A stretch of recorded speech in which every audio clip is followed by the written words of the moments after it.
The moment I stepped into the dealership, I felt eyes crawl across my skin. My sneakers were worn out, the left one had a tiny hole near the toe. My jeans were faded. Not the vintage kind, just old. And the grey t-shirt I had on? That used to be white. I didn't wear makeup. No jewelry. My hair was in a loose, messy bun I'd tied up in the car mirror. Still, I walked in with my head high. I had a plan. I knew exactly which car I wanted. It was a cherry red Ferrari sitting in the center of the showroom like it knew it didn't belong with the rest. I took one step toward it, then another. That's when I heard the whisper. Is she lost? I pretended not to hear it. She probably thinks this is a rental shop. Then came the laugh. A short one. Sharp. Dry. I placed my hand on the mirror of the Ferrari and smiled. Hi, I said to the tall man in a shiny suit. How much is this one? He blinked at me like I just asked to buy the moon. Excuse me? The Ferrari. I'd like to know the price. He didn't answer me. He just looked over my shoulder and smirked. A woman behind the desk stood up. She walked over with high heels that clicked louder than her voice. She said sweetly, this vehicle isn't for display. It's for serious buyers only. I didn't move. I am a serious buyer. She glanced at my clothes, then back at my face. Her smile turned colder. She said, not smiling anymore. We don't allow people to touch the showroom models. If you're looking for used cars, I can give you a number to a local lot. Please don't waste our time. I froze. It was happening again. People thinking I was less because of how I looked. Please leave, she said flatly. This isn't a place for people like you. For a second, I just stood there. My hand still on the mirror. My reflection stared back at me, plain, tired, a nobody. I turned slowly, walked to the door, and stepped into the heat of the parking lot. My face was burning. But not from the sun. I walked past the glass windows where they still watched me. I reached into my pocket, pulled out my phone, and dialed the one number that made me feel safe. It rang once. Then I heard his voice. Hey, babe, he said. What's up? I couldn't hold it anymore. My voice cracked. They kicked me out. A pause. Where are you? The Ferrari dealership. I was trying to get your birthday gift. Silence. Then a calm voice. Too calm. I'm on my way. You ever feel like the world looks right through you? Like you could scream and no one would hear it? That's how I felt for most of my life. I wasn't born rich. I wasn't born beautiful. I wasn't even born in a city people could find on a map. Just a dusty little town in Arkansas with more cows than cars and only one diner that smelled like grease and cinnamon toast. That's where I worked. Serving pancakes, scrubbing tables, and smiling at rude customers who never left tips. I didn't wear fancy clothes because I couldn't afford them. But also, because I didn't care. I never liked the feeling of tight dresses or tall heels. I liked being able to breathe. I liked soft cotton and old jeans that fit just right. And I told myself that if someone ever looked past the outside and saw me, the real me, they'd see gold. But no one ever did. Until he walked in. It was a rainy Tuesday. The kind where the diner stayed half empty and I had time to actually wipe down the windows. He came in alone, dripping water on the floor, and sat at the booth near the back. Hoodie. Jeans. Nothing flashy. I thought he was just another traveler passing through. He ordered pancakes, black coffee, and a side of bacon. Rough day? I asked, pouring him a refill. You have no idea, he said with a tired smile. That was it. The beginning. Every day for a week, he came back. Sat in the same booth. Ordered the same thing.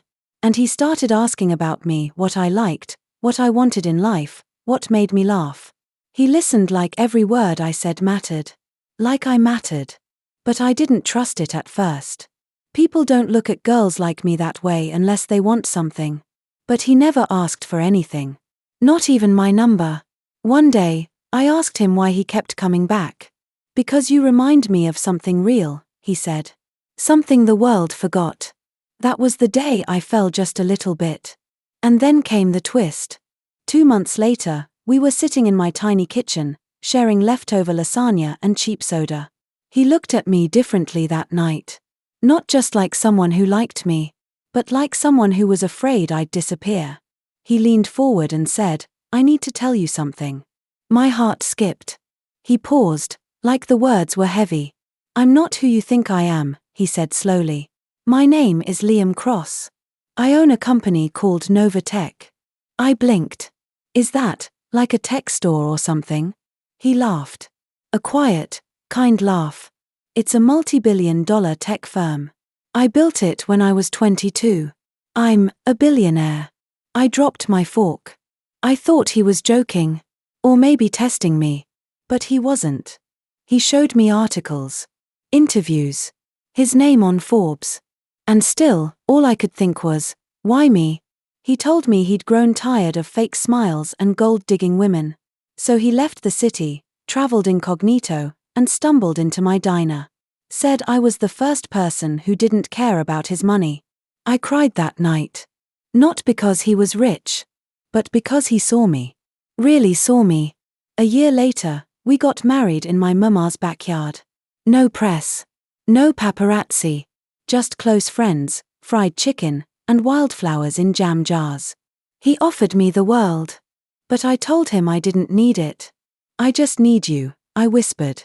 He promised to always protect me. And before we fell asleep that night, he held me close and said, "If the world ever disrespects you, they'll regret it." At the time, I thought he was just being sweet. I didn't know he meant it literally. The first time I saw the inside of Liam's world, it felt like stepping into a movie.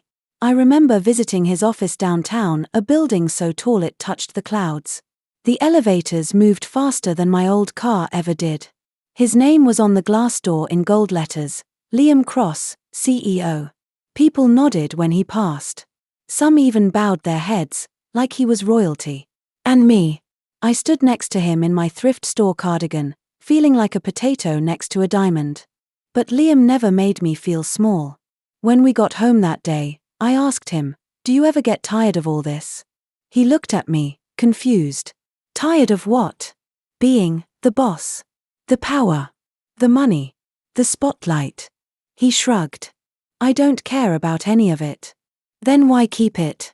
He reached for my hand and said, "Because I want to use it to protect what matters to me. And that's you." I stared at him. No diamonds. No champagne. Just him.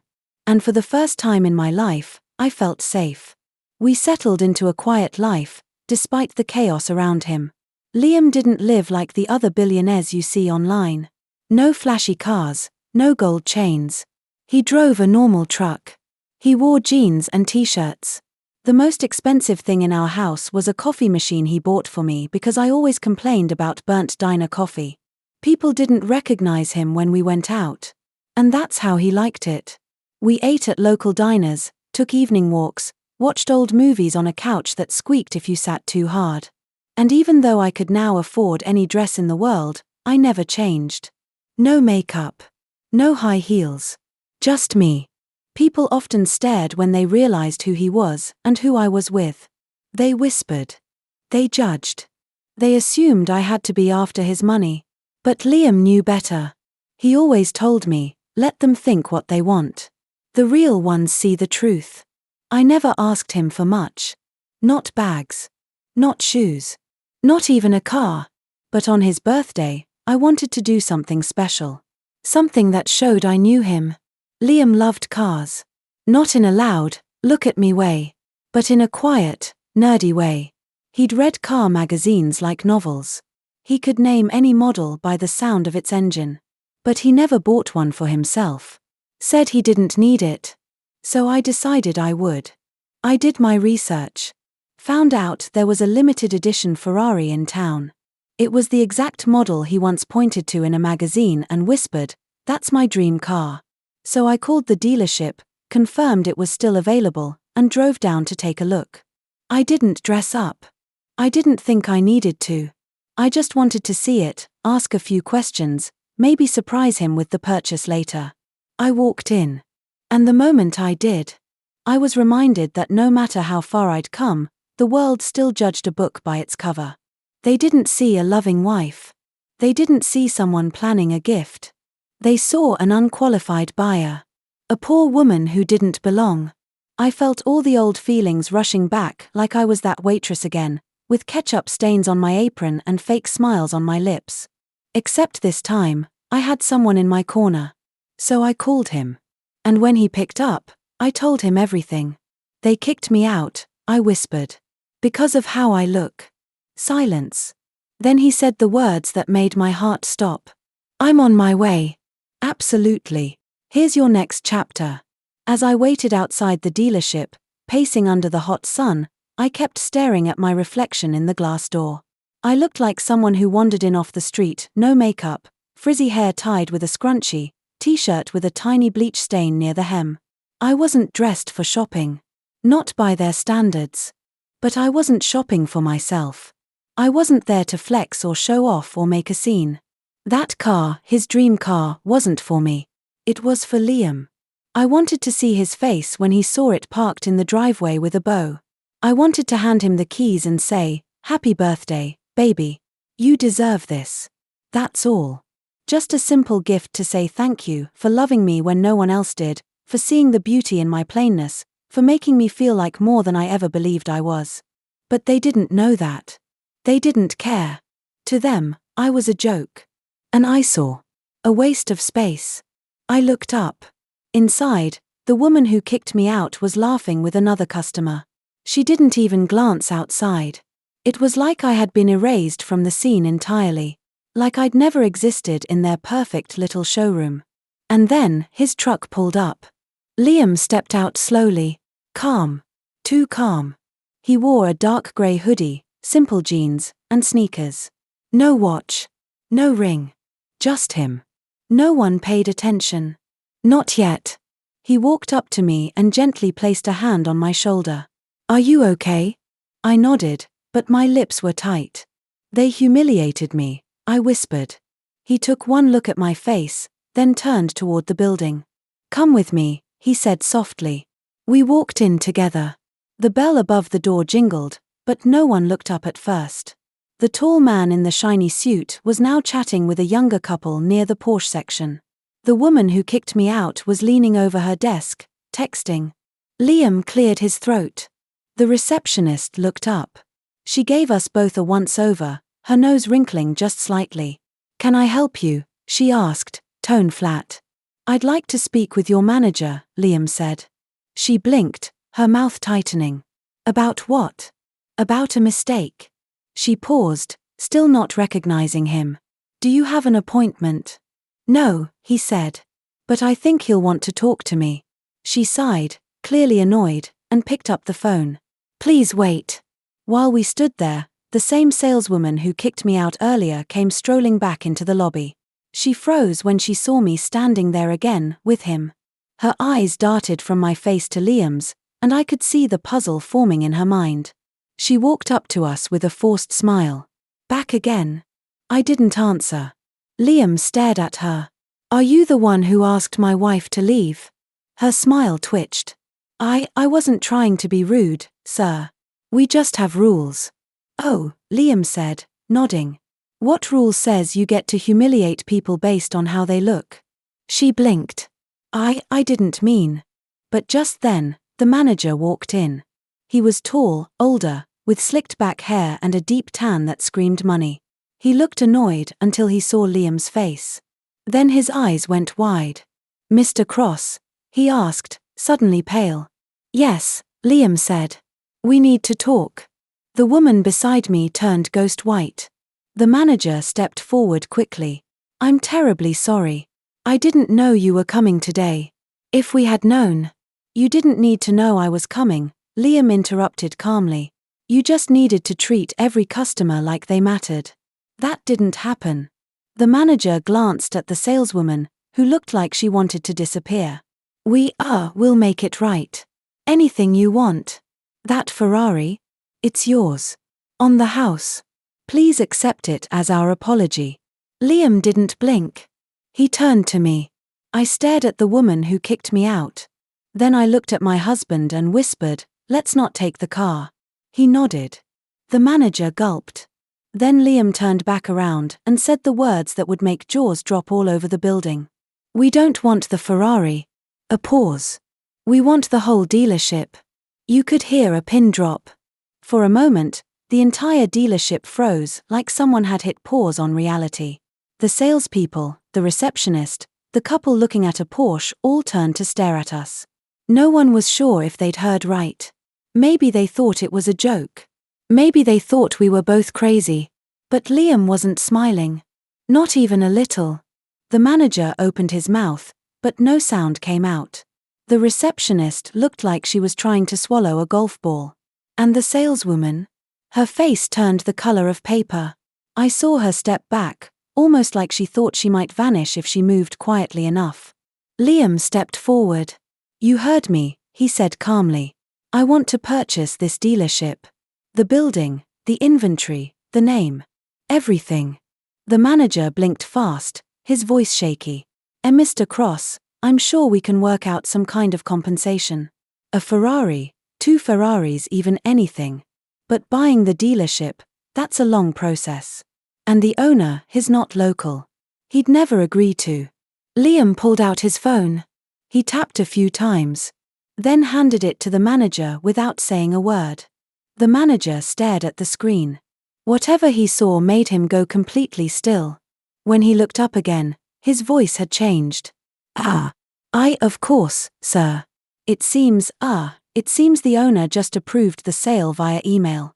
That was the moment everything shifted. The man in the shiny suit, the one who laughed at me when I asked about the Ferrari, suddenly appeared behind the manager. His smile was gone. His confident swagger, gone too.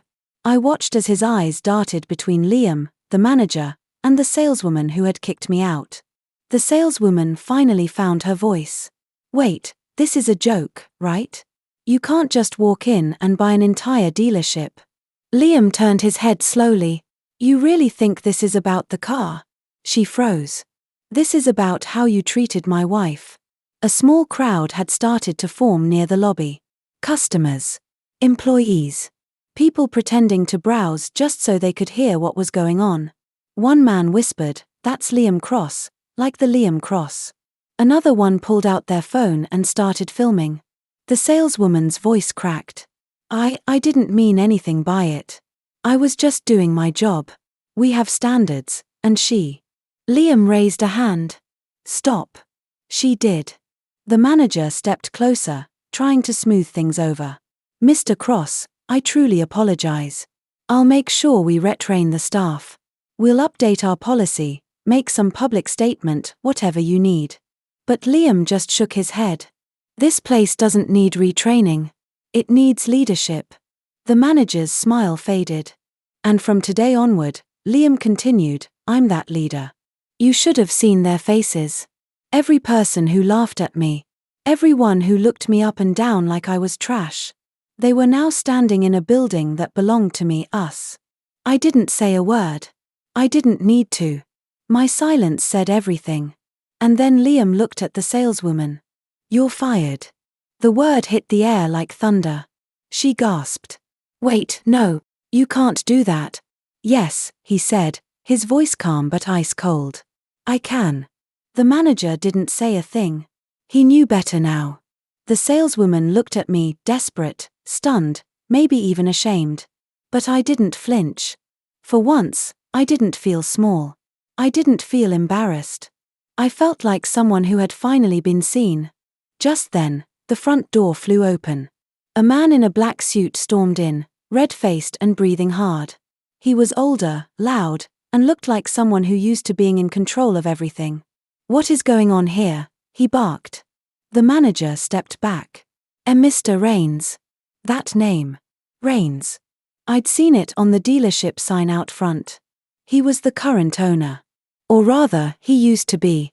The man turned toward Liam. "You can't do this." Liam turned slowly. "Yes," he said. "I can. Here we go." Chapter 6 is packed with tension and power plays. Let's keep this movie rolling. Mr. Rains stormed into the dealership like a man who just found a stranger in his bedroom. His voice thundered through the showroom. "Who gave you permission to touch my business?" Liam didn't flinch. He turned to face him slowly, hands in his hoodie pocket, calm as ever. "I don't need permission," he said. "You gave me that when you signed the transfer agreement, 10 minutes ago." Mr. Rains froze. His eyes narrowed. "What are you talking about?" Liam pulled out his phone again and tapped on a screen. "Your lawyer just finalized the documents. Check your email." The old man's jaw tightened. His phone buzzed. He pulled it from his coat pocket with shaking hands, tapped the screen, and then, suddenly, his shoulders sank. I could actually see the moment it hit him. His lips barely moved. "He went behind my back." Liam spoke again, voice low and precise. "Your business partner didn't appreciate how your team was handling customer relations. When I made the offer, he accepted it. Immediately." Mr. Rains looked up at Liam like he wanted to argue. But he didn't. Because he knew. It was done. It was over. The room was silent. All eyes were on Liam. The manager, Mr. Tyler, I think his name was, stepped forward like a nervous puppy. "Mr. Cross, again, I can't tell you how sorry I am for what happened earlier. If we had known who your wife was." Liam's gaze snapped to him. "That's the problem. You shouldn't have to know who she is." Mr. Tyler gulped. "You didn't just disrespect my wife. You disrespected yourselves. You judged her on her clothes, her hair, her shoes. Not one of you even asked if she needed help. You just assumed." He looked around the room. "How many customers have you treated the same way?" No one spoke. The saleswoman, now pale, quiet, and cornered, lowered her head. The younger salesman with the slick suit stepped forward now, like he wanted to fix everything. "Look, we were just doing our job. You can't blame us for trying to protect the brand." Liam smiled, but it wasn't a kind smile. "I am the brand now." Suddenly, things started happening fast. A legal team walked in. 3 men and 1 woman, dressed in all black, carrying clipboards and briefcases. They moved quickly, shaking hands with Liam, nodding to the stunned employees. They didn't need to introduce themselves. Everyone in that room knew what they were. Corporate takeover team. No one said anything as they began taping documents to the front windows, official notices of change in ownership. Customers outside pressed their faces against the glass, trying to figure out what was going on. The Ferrari that I was kicked away from? They were already roping it off and moving it out of the showroom. Liam turned to me. His voice softened instantly. "You okay?" I nodded, my throat tight with emotion. "You didn't have to do all this," I whispered. He shrugged. "You tried to give me a birthday present. I'm just giving you one back." That's when the tears finally came, not from sadness, but from something deeper. The feeling of being seen. Of being loved without conditions. Of being fought for. He wiped my cheek with his thumb. Then turned back to the stunned staff. "I'm not here to ruin lives," Liam said. "But I am here to fix this culture." He pointed at the saleswoman. "She's out." Her mouth dropped open. "Please, I didn't mean." Too late. She stormed out in tears, heels clacking against the tile. Liam turned to Mr. Tyler. "You have 1 week to clean house and build a team that treats every person with dignity. If you can't, I'll find someone who will." "Yes, sir," Mr. Tyler said quickly. "I understand. Completely." Then a soft voice came from the corner. It was a customer. An older lady with a walker. She stepped forward, smiling. "Sweetheart," she said to me, "I've never seen anything like this in my life." I smiled through watery eyes. "Neither have I." Then, just as we were walking toward the door, Liam stopped. His eyes scanned the room again, and then he paused at a desk tucked in the back corner. He walked over to a young woman who had been silently watching everything. She looked terrified. But Liam smiled. "I saw how you treated the man with the cane earlier," he said. "You actually helped him, even when no one was looking." The girl nodded slowly. "Would you like a promotion?" Liam asked. She blinked. "Sir, you work for me now." By the next morning, it wasn't a car dealership anymore. It was a statement. A message. A line drawn in bold red across the faces of every person who ever said, "You don't belong here." The signs out front were taken down before noon.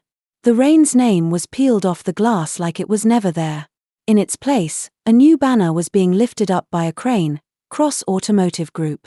Short, sharp, powerful. And just like that, it was his. Ours.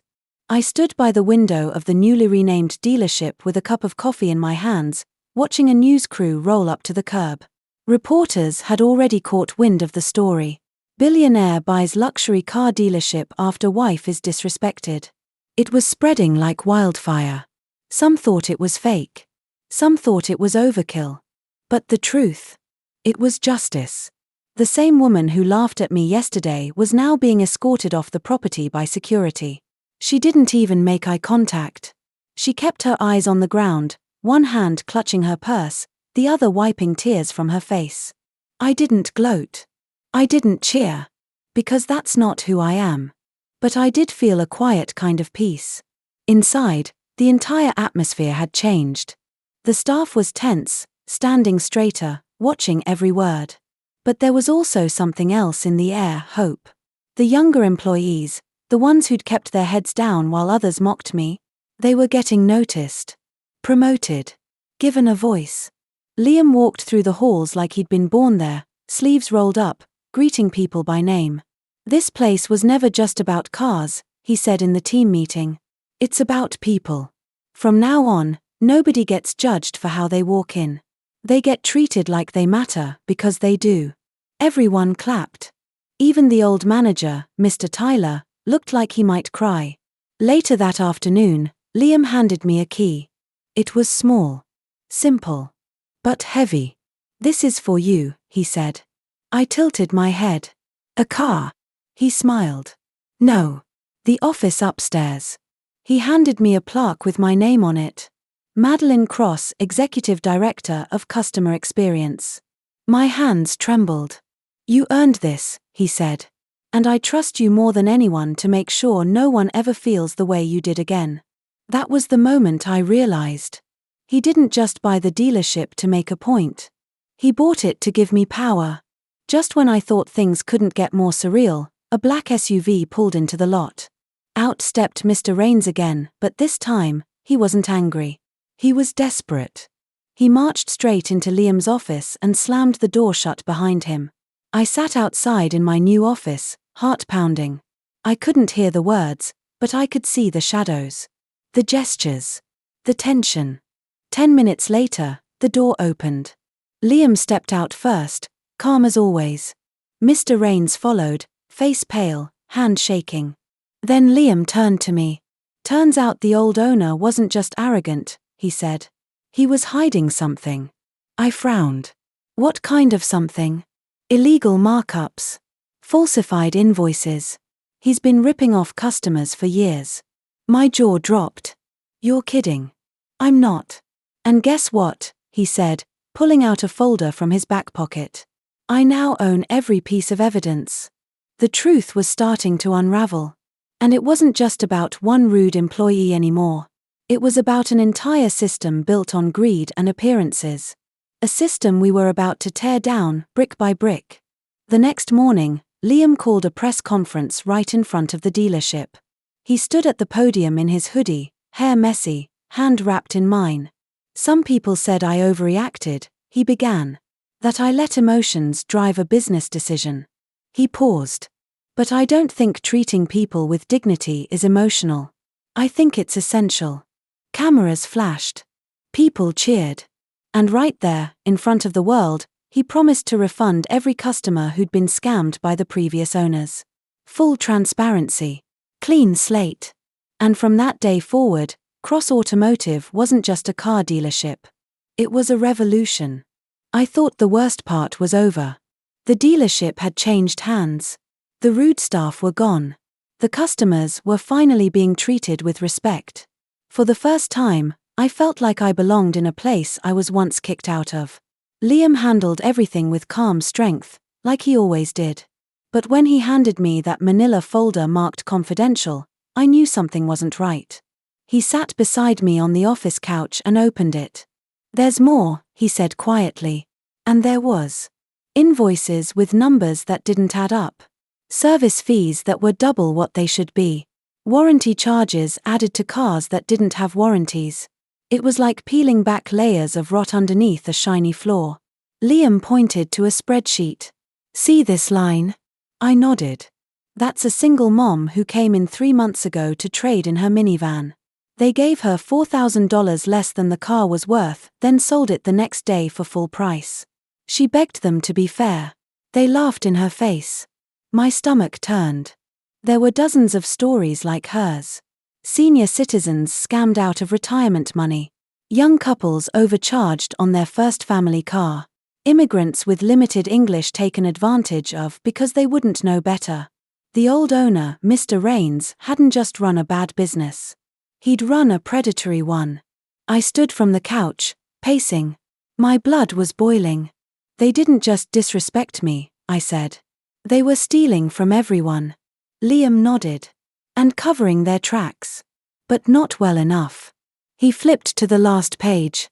It was a printout from a private investigator. I scanned the lines and froze. Rains had offshore accounts. Tens of millions stashed in secret.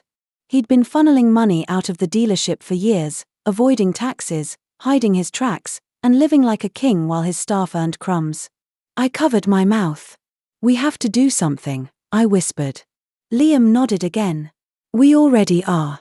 The next day, Liam called another meeting, this time, with lawyers, financial investigators, and 2 uniformed officers from the fraud department.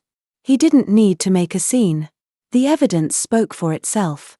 Rains had signed everything away in his rush to get out. Now, he was cornered. The officers left quietly, but not before one of them said to Liam, "You've got enough here to open a criminal case.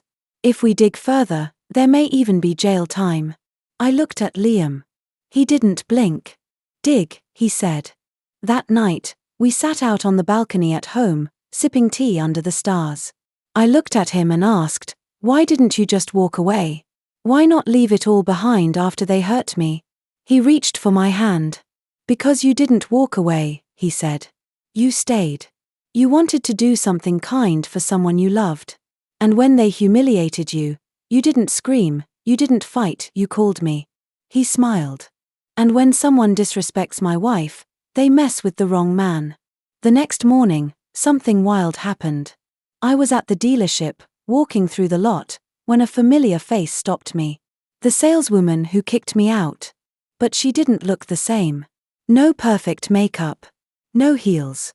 She was holding a resume in a plastic folder. She looked broken. "I know you probably hate me," she said quietly. "And I deserve that." I didn't say anything. "I was raised poor too," she added. "I swore I'd never go back. So I started judging people who looked like me, because I thought that made me better." She started crying. Right there in the lot. "I'm sorry. I don't want my job back. I just wanted you to know I remember what it's like to be invisible. And I'm sorry I made you feel that way." I stared at her, unsure what to say. Part of me wanted to walk away. But something deeper held me still. I finally said, "I forgive you." She broke down even harder. And I left her there, not to punish her, but because forgiveness isn't about staying. It's about setting yourself free. That afternoon, Liam asked me one simple question. "Do you still want the Ferrari?" I blinked at him, smiling slowly. "I thought we didn't take it." He shrugged. "We own it now." I stared at the car. That beautiful cherry-red dream. It wasn't about revenge anymore. It wasn't about proving anything. Now, it was about joy. The next morning, I stood in the middle of the showroom, my showroom, and stared at the cherry-red Ferrari like it was an old friend I hadn't talked to in a while. It sat under soft spotlights, quiet and proud, no longer guarded by judgmental eyes or smug whispers. It was mine if I wanted it. But I didn't move toward it. Not yet. I'd changed. This whole thing had changed me. I no longer needed the car to prove anything. I didn't need it to feel worthy or powerful or seen. I already was all those things. Still, it was a dream I had for someone I loved. And dreams like that are worth honoring. "Do it," Liam said gently from beside me, sipping his coffee. "Take it for a spin. You've earned it." I smiled. I will, I whispered. But not yet. That afternoon, I was in my new office when the front desk called. There's a woman here asking to see you, they said. Says it's personal. I already knew who it was. 5 minutes later, she walked in. The same woman who had kicked me out, judged me, and smiled in my face while tearing me down. She didn't have that smile now. She didn't have her heels or her confidence, either. Just a wrinkled resume, a trembling voice, and eyes full of regret. I know I'm the last person you want to see, she said, her hands clutching the folder. And I'm not here to ask for my job back. I nodded but didn't speak. She took a breath. I just wanted to say I'm sorry. Truly. I've done a lot of thinking. About you. About how I treated people. And I realized something. She paused. I became the very thing I used to hate. I grew up poor. I worked 3 jobs. I know what it's like to be looked down on. But the moment I got a little power, I used it to make others feel small. Her voice cracked. I judged you because you reminded me of who I used to be. And I hated that version of myself. She wiped her eyes, sniffed, and continued. You didn't deserve what I did. You walked in here with kindness in your heart, and I slammed the door in your face. She stepped forward, hands shaking. I'm not asking for anything. Just forgiveness. I looked at her. Long and hard. She was right. I didn't owe her anything. She made me feel worthless. Humiliated. Invisible. But as I sat there, something inside me softened. Maybe because I knew what it was like to carry shame. Maybe because I understood that sometimes, hurting people, hurt people. I forgive you, I said. She looked stunned. Really? Yes. Her eyes filled with tears. And for the first time, she looked human. Not cold. Not perfect. Just a woman who'd lost her way and finally found the courage to own it. Thank you, she whispered. After she left, Liam came in, holding a small velvet box. What's this? I asked. He smiled and handed it to me. I opened it slowly. Inside was a simple silver keychain with one word engraved on it, enough. I looked up at him, heart tight. You've always been enough, he said. You didn't need this place. Or that car. Or me. But I'm lucky you chose to stay. I hugged him, tears in my eyes. That evening, I stepped into the Ferrari for the first time. It purred like a tiger. I gripped the wheel, took a deep breath, and hit the ignition. The engine roared to life, powerful and proud like a heartbeat I'd been waiting to feel for years. I didn't dress up for the ride. No heels. No lipstick. Just my old jeans, favorite hoodie, and that silver keychain in my palm. As I pulled out of the lot, I saw a little girl walking by with her dad. She pointed at the car and said, "Wow, Daddy, look at that lady." And he smiled, nodding. I waved at her. And in that moment, I realized this wasn't just about the car anymore. It was about every person who had ever been underestimated, looked down on, or left behind. And I was driving for all of us. The sun was setting behind the hills, painting the sky with fire. I pulled out of the dealership slowly, the engine of the Ferrari humming beneath me like a song I'd always known by heart but never had the courage to sing. The roof was down. The wind tugged at my hair. I didn't blast music or race down the road. I didn't need to prove anything. I was driving in silence, with peace in my chest and power in my hands. I passed the same sidewalk I had stood on just days ago, humiliated and crushed, when they kicked me out like I was trash. But today, people stopped to watch me. Not because I looked rich. Not because I was wearing anything fancy. But because they could feel the difference. Confidence doesn't need glitter. And respect isn't bought, it's earned. I stopped at a red light. A man in a luxury car pulled up beside me. He glanced over, clearly surprised by the car I was in, and the girl behind the wheel. His eyebrows rose. I smiled politely. He rolled down his window. "What do you do?" he asked. I looked him in the eye and replied with the most honest thing I'd ever said. I learned to never let anyone decide what I'm worth except me. The light turned green. And I left him in the dust. Back at the dealership, Liam was waiting outside. He clapped when he saw me pull in, eyes sparkling like I'd just won a race. "You like it?" he asked.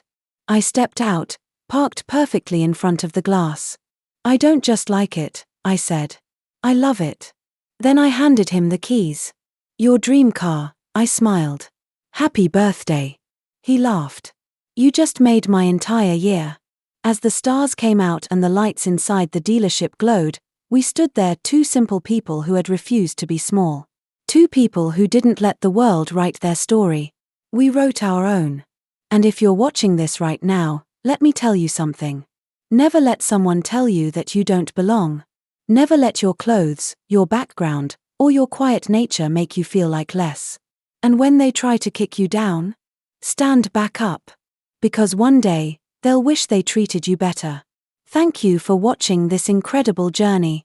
If you loved this story, hit that subscribe button right now and join the family at home of revenge stories, where justice isn't just a dream, it's the plot twist they never saw coming. Subscribe, like, share with someone who needs to hear this. And always remember, you don't have to shout to be powerful. Sometimes, the quietest people drive the fastest cars.